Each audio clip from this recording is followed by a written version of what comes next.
Now with Coach Woods, here is your host, John Pritchett. And hello once again, everybody. Welcome to the Sparky Woods Show, and thank you for tuning in on a day when, understandably, most of us are trying to recover from last night's calamitous meeting with Clemson.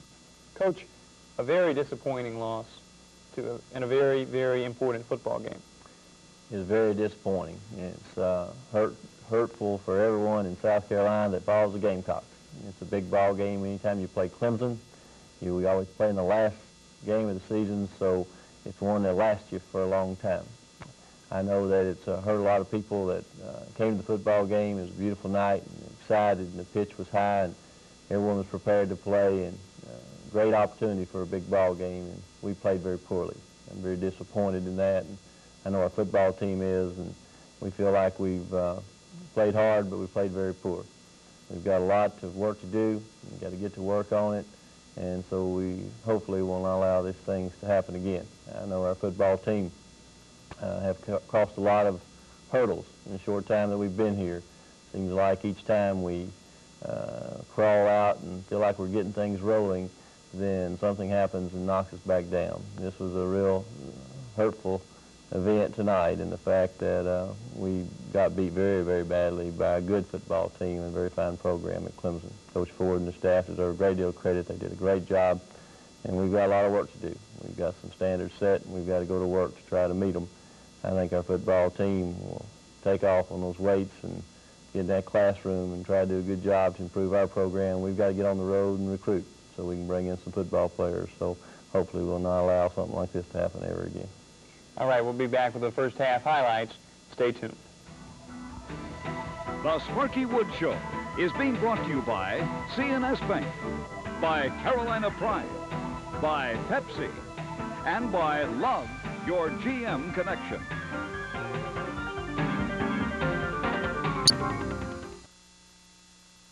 And hello, everybody.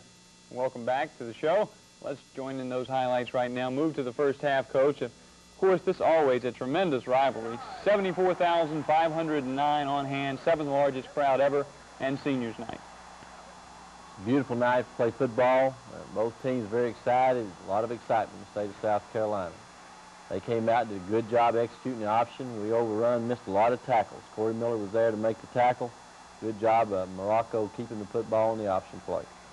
Come back and hand the ball off to Henderson. Henderson has great acceleration and speed. Again, we're missing some tackles, and he's falling forward, making that positive yardage. Come back, and they come off in on the isolation play, knock her linebacker down, and drag her free safety into the end zone for a touchdown. Great run by the back. The back's very powerful and strong. 7-0, 8:49 to go. They go 79 yards in 13 plays. We come out with a little fake reverse pass and stumble out from the center and don't do a good job of faking the reverse and throw the ball down the field and overthrow a receiver, and they're there to make a good interception. We've got to cover down the field and try to keep them from gaining so much real estate back up the field. They did a good job executing. We were trying to loosen them up a little bit and made a poor execution on the play. They break inside again. They're controlling the line of scrimmage. First down, they rip through there, and Leon Harris, Keith McDonald saves a touchdown. Come back with a cutback and miss a tackle again. Patrick Kenton makes the tackle on the 1-yard line. Now here's the handoff to Terry Allen and the score. We hit him at the line of scrimmage, and he drives on into the end zone for the touchdown. He's really strong. They've done a great job on the line of scrimmage. They controlled the line of scrimmage throughout the day, and the offensive line did a great job coming off and knocking us back, and their backs run very hard to tackle. Dickey completes the ball to George Rush on a little delay. George breaks through tackle himself, gets the ball upfield trying to make a first down for us. Come back with a sweep to Harold Green, who bounces outside, makes a good run, picks up about 14, 15 yards, and gets the ball moving a little bit for the Gamecocks. First down there for Harold as he picks up 15, and now here's Dickey's going to find Mike Dingle.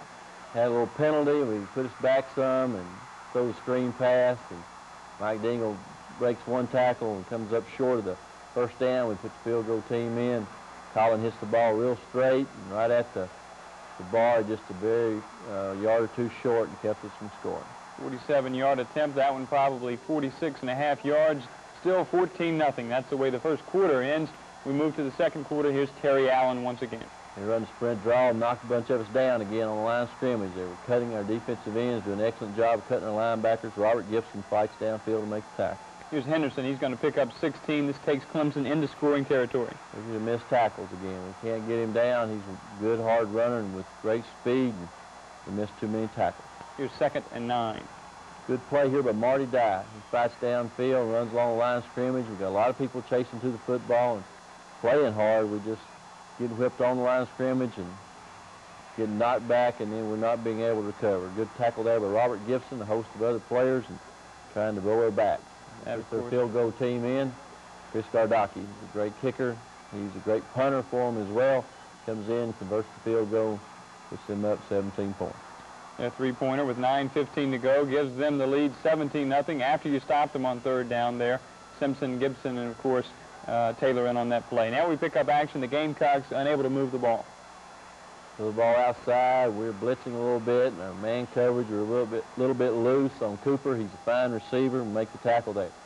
In my opinion, if there was one play that hurt us the worst, this may have been it. The halfback pass, we were in too deep coverage, so we had a guy in a deep zone, but they just broke it inside and beat us to the football, and Cooper made a great catch. Here's Morocco to Fletcher for the 12-yard score. Man coverage, again, the guy drags across the field and beats us across the field, and Morocco puts the ball right on it for a good conversion. And that's going to take the scoring to 24-0. That's the way the first half's going to end. No more scoring, Coach. My question to you now is, when you go into halftime, what do you talk about when your team is facing a 24-point deficit with only a half of football left to play? Well, we knew Clemson hadn't done anything wrong. We hadn't done very much right. So we talked to our team about our tackling. We just said so many opportunities we had, we've got to tackle their football players. And they were controlling the offensive line. They were knocking us off the ball.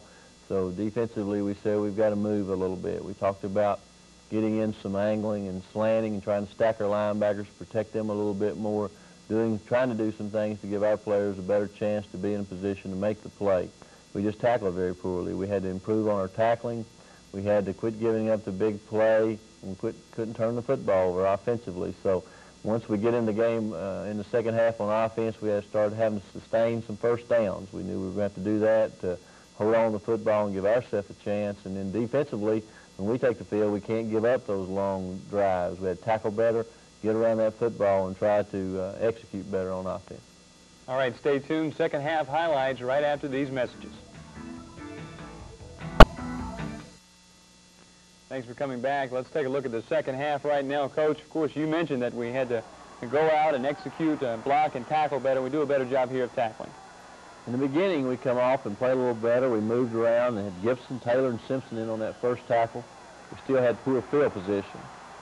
Come back and they run the reverse, and David Taylor plays it very well. Comes off, makes the tackle, keeps him from making the first down.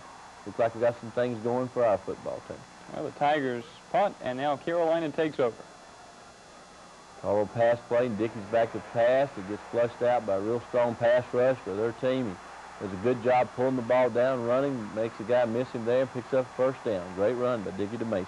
We'll take another look at this now, down from the low angle, slow motion, and watch the job Dickey does here, eluding the rush and getting down the field, picking up this third down conversion.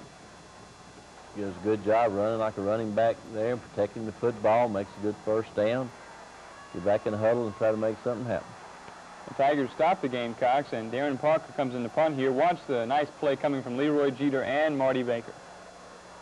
Kicking game was going to be vital, and we did a good job till the very end. Good strong punt here, good coverage down the field. Keeping the guy inside. Leroy makes a good hit, and Marty falls through with a sure tackle. Darren, a 50-yard punt there. Come back on defense and move and try to make a play. Troy Duke coming from the backside makes a tackle along with Leroy Jeter. Now Cameron in at quarterback. He's going to hit Fletcher 15 yards. But watch Leon Harris close on this. Leon's fighting back, trying to win. Leon's a young football player that gets better and better. It's a tough ball game for him because he had to make so many plays, but he's going to be an excellent football player. And he's a guy that wants to very badly and tries hard and is going to be a good player. 31-0. Here's fourth quarter. Quick score coming here.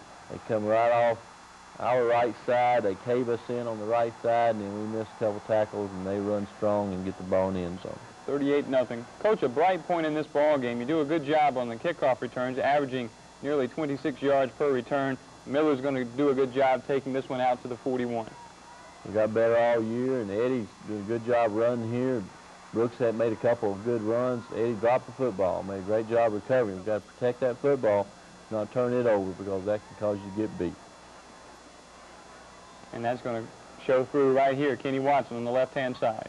Around and run the base dive play, and ball comes out. And Fred Clemson defense flying around the football and recover the fumble. And watch Carolina take it right back here, though.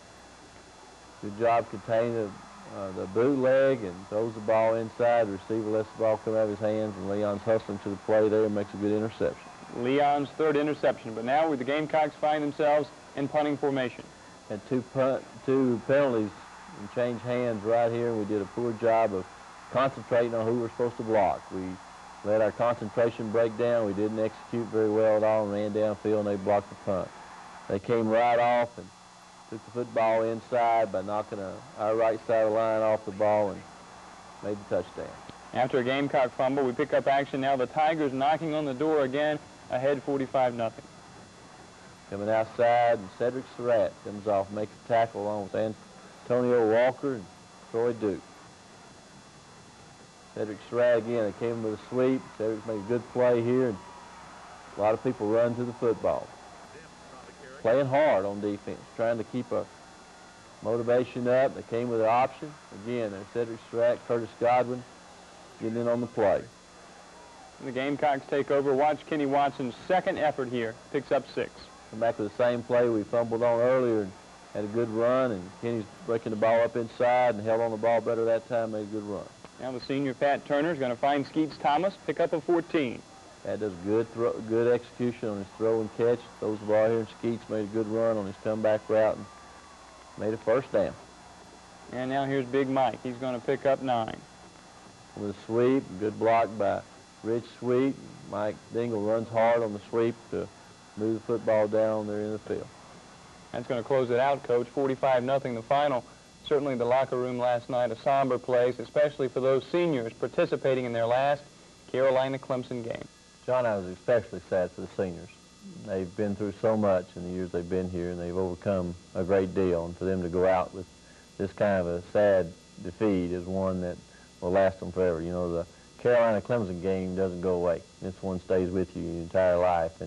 And for our seniors to have to suffer this kind of defeat and their last opportunity to play and their last opportunity to play against Clemson is one that I feel very sorry for them about. I told them that I felt most sorry for them, and I told our football team that football teaches us a lot of things. Some lessons aren't as comfortable as others. I told them that I wanted the remainder of our football team to remember what this felt like. I certainly will, and it's going to be motivation for me and hopefully motivation for the rest of our football team as we get in that weight room and get in that classroom and we go about those recruiting visits that we don't want to ever see this happen again in South Carolina. So I'm sorry for the seniors. I'm sorry for the people in South Carolina. And I know it hurts everyone a great deal, but I know that we've got to get to work and we've got to improve on our program because Clemson's got a great football program, and that's the team in the state that we've got to compete against. All right, let's move to a little bit of a happier time. Here's the nostalgic Steve Gill with another USC Yesterday. Mark Fleetwood kicked a 58-yard field goal against Georgia, longest in Gamecock history. And when Richmond came to town, USC was penalized a team record 231 yards. Highlights were few and far between in 1982, unless you were Thomas Dendy, the 5'9", 190-pound freshman out of Simpsonville, South Carolina, created new standards for first-year running backs. His 156 yards against Navy and his 848 rushing yards on the season are still freshman records. And although he never rose above the 1,000-yard mark for rushing in a season, in 1982, he was Thomas Dendy, yesterday's hero. USC Yesterday comes to you thanks to Yesterday's Restaurant and Tavern.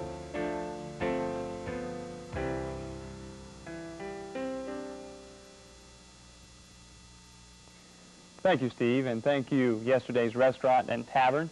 You know, Thomas, the third all-time leading rusher in USC history behind the famed George Rogers and Steve Wadiak.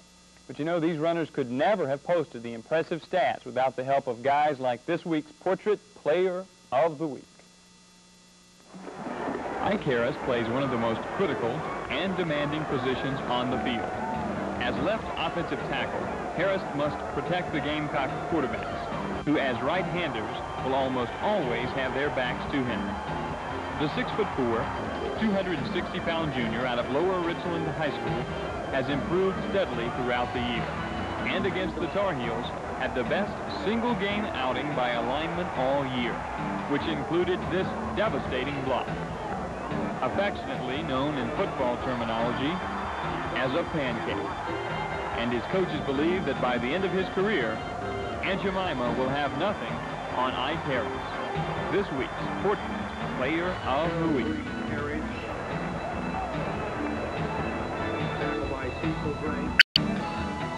The Sparky Wood Show has been brought to you by Love Your GM Connection, Pepsi, Carolina Pride, and CNS.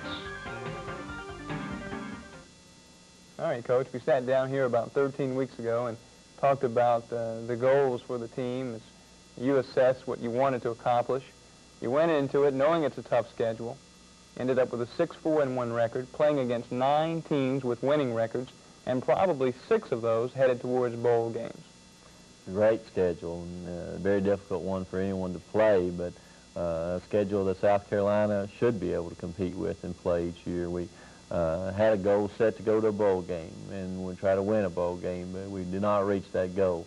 I think that we came close at times. We had a lot of bad things happen to us. The injury factor is one thing we knew going in, that it'd be very hard to overcome, and we had some vast injuries in our program to some key players that hurt our program. As we got better, we would lose quality players, and it would push us back and make it hard, especially playing the type of schedule we played. But we had a 6-4-1 record, and it's a winning season. The first time in a long time that South Carolina has had a winning season 3 years in a row. So it's something to build on. Not what we want, but something to build on so we can strive toward being in those holiday bowls next year. 89 season behind us now. Where do we go from here as we look towards 1990? We've got a lot of work to do. I'm glad we're just starting out with everyone else. Right now, the first thing that comes to my mind is our players have got to get well. The ones that have been beat up and hurt, we've got to make sure we heal the ones that we have. We've got to get in that classroom and do a good job so we're all sound academically and eligible and ready to go next year. We've got to recruit to replace those graduating seniors and bring in some quality football players to make improvement athletically in our program. We've got to do a great job in recruiting in a very tough place to recruit because the people around us have been doing it a long time and are very good at it. We've got a great place. There's no reason why we can't recruit here. Great university and a great football environment and great people, I believe. So we should be able to go out and recruit. We've got to get in that winter program, something we didn't have last year. Off-season conditioning and a good, strong strength program in our weight room so we can get bigger and stronger and faster so we can go into spring practice with a program set and ready to go so we can finish up the summer and start fall on the same page with everyone else, prepared and ready to go and through the transition period. I want to thank you now personally for the opportunity to be involved in this first season. It's been fun. It's been an honor and a privilege, and I'm really looking forward to next year as we head into 1990 and the Sparky Woods era to take off on its second year. So I'd like to thank you for the opportunity, and it's going to be a lot of fun to go on looking at the whole decade. Well, John, thank you. I thank you for what you've done on Sparky Woods Show. You made the Sparky Woods Show, and I appreciate that very much. I appreciate WIS-TV and their cooperation and all that they've done to make the show successful. I appreciate the sponsors. Without them, we wouldn't have a show, and they've been very loyal, and they've been very supportive through it all. I appreciate the University of South Carolina for giving me this opportunity to be the head football coach here and put the trust in it. I appreciate the players for the effort they gave, and I appreciate the administration. And I can just say that I'm very committed to see University of South Carolina reach those goals that we've talked about, those high goals of being, by the year 2001, in the top 10 academically and as well athletically and on that football field. It's a great opportunity for me and this coaching staff, and I appreciate that, and I'm committed to get it done. And we appreciate you very much. Thanks for letting us spend a little time with you every Sunday, and we'll see you right here next year on the Sparky Woods Show. The television cruise travel furnished by Jim Hamilton and Midlands Aviation. When visiting Columbia, please try the Ramada Hotel Northeast or the Sheraton Hotel and Convention Center. Player portrait framing compliments of Haven's Gallery.